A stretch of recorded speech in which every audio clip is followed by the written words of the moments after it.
서양 사람과 동양 사람은 지혈이, 동양 사람은 지혈이 잘 안 돼요. 근데 서양 사람은 지혈이 잘 돼요. 그래서 서양 사람들은 뭐 담당 존재도 한 다음에 다음날 태어나고 막 이렇게 되는 게, 서양 사람들은 그렇게 할 수 있지만 동양 사람은 뭐 담당 존재도 이런 거 한 다음에 다음날 태어나 못 해요. 피부도 서양 사람들 피부가 얇으니까 수술한 다음에 흉터가 나중에 거의 안 남아요. 원장님, 제가 과거 기사 찾아보던 중에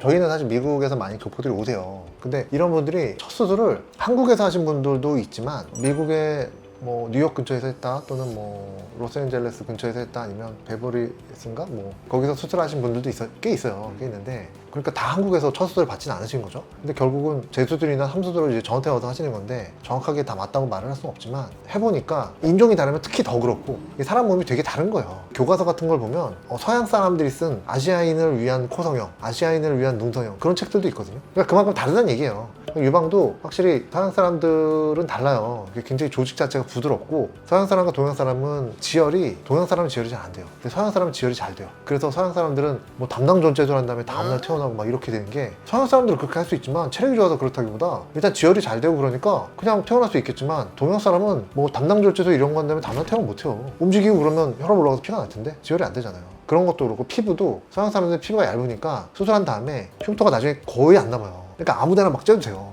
슉슉슉슉 째도 돼요.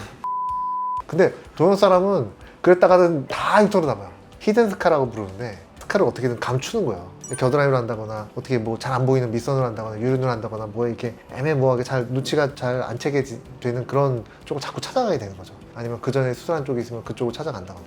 서양 의사 선생님한테 뭐 유방 축소를 받았다 그랬는데 5자를 하셨는데 너무 흉터가 큰 거예요. 그 나라에서 제일 유명한 분이었다고 그러는데 아니 좋아질 거라고 하셨다는데 1년 지났는데 전혀 뭐 더 나빠지지, 한국 사람은 흉터가 더 좋아지지 않았던 거죠. 그러면 서양인들은 서양인 의사들이 수술하는 게 제일 적합한 거고, 동양인 환자분들은 동양인 의사가 수술하는 게 제일 적합한 거예요? 경험이 문제죠 뭐. 저도 서양 분들을 가끔 수술하지만 수술하면서 다르다는 걸 느껴요.